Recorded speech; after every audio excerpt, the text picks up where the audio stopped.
Sa video natin ngayon mga maestro ay pag-usapan naman natin itong mga lugar na walang pasok dahil pa rin po yan sa habagat at bagyong Karina. Bukas po yan, July 25, 2024. Ito po ay ayon sa declaration ng Malacanang. No? Ito po ay si Pangulong BBM mismo ang nag-declare ng suspension. So ito po yung pinalabas na statement ng Office of the Secretary. Kanina po ito, siguro mga alas 4 ng hapon po ito ay pinalabas. Yan, nakalagay dyan, in view of the continuous rainfall brought about by the southwest monsoon and Typhoon Karina, and to aid the rescue, recovery, relief, and rehabilitation efforts of the government and the private sector, work in government offices and classes at all levels in Regions 3, 4A, and the National Capital Region are hereby suspended on July 25, 2024. However, those agencies whose functions involve the delivery of basic and health services, preparedness, response to disasters and calamities, and or the performance of other vital services shall continue with their operations and render the necessary services.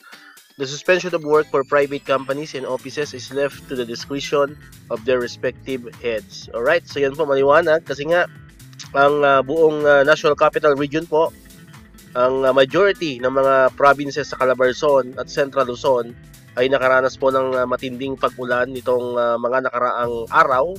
Actually, dito sa amin sa Cavite ay kakatapos lang ng napakalakas na ulan, walang tigil na ulan. At nag-cause din po yan ng pagbaha at pag-brand out. No? Kaya nga ngayon lang tayo nakagawa ng video kasi nga kakabalik lang ng kuryente dito sa area namin. Ayan, so yun po yung dahilan kung bakit nag-suspend ng, hindi lang ng klase, kundi pati ng trabaho sa lahat ng government offices. Sa tatlong rehiyon, yung Region 3, Region 4A at saka ang National Capital Region. Now, pagdating naman doon sa mga areas na directly affected ng Typhoon Karina, especially po sa parte ng extreme northern Luzon and sa northern Luzon, matik naman po yun kapag mayroong under kayo ng type wind signal, automatic po ay kansilado rin ang pasok po ninyo. Ayan, and then tingnan nyo lang din po sa kanya-kanyang page ng inyong mga provinces, mga LGUs at baka may declaration po. So far po, itong sa balita natin ay dito lang po ito sa tatlong rehiyon na nabanggit natin kanina. Ayan, so dito ko na po tatapusin tong video natin ngayon mga maestro. Ingat-ingat po ang lahat. Ayan, kung di ka pa nakakapag-subscribe, subscribe ka na, so, para ikaw yung unang makapanood ng mga videos na ina-upload natin. Katulad dito yung mga updates, no? And then syempre click mo na rin ang notification bell button para manonotify ka, updated ka pag may mga bago tayong uploaded na videos. So muli, maraming salamat sa inyong panonood at pakikinig. Once again, El Maestro, see you on my next vlog. Bye-bye!